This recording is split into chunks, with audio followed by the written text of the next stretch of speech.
It is a historic milestone for Cape Town's Groote Hospital, as it became the first public hospital on the continent to offer robotic surgeries. The healthcare facility unveiled their new Da Vinci XI surgical robot, which is able to carry out complex surgeries with pinpoint precision.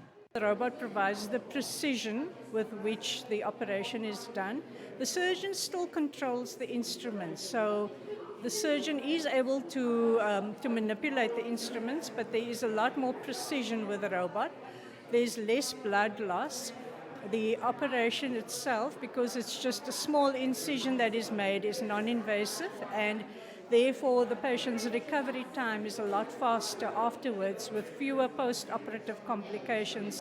Costing the taxpayer just over $2.5 million, the surgical robot will allow Groote to provide improved services, especially during the pandemic.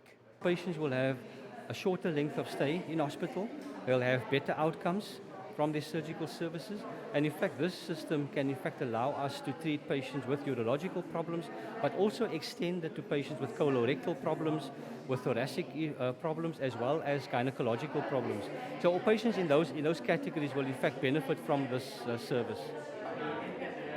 As an academic teaching hospital, medical students are also set to benefit from the robotic surgeries unit. As a major teaching hospital in the Western Cape, obviously we'll be able to train our younger surgeons in the latest and newest technology. And this will in fact equip them in far better to be able to provide these services in public as well as in the private service in South Africa. For now, the surgical robot joins 7 others in South Africa that are located within the private healthcare system, all of which are expected to provide better healthcare for all South Africans. The Western Cape's Department of Health plans to utilize the robotic surgical unit to not only address the backlog in procedures, but broaden surgical services. Now, the waiting time for sometimes life-saving surgery may be reduced, and more members of the public can have access to surgical procedures only offered in the private healthcare sector.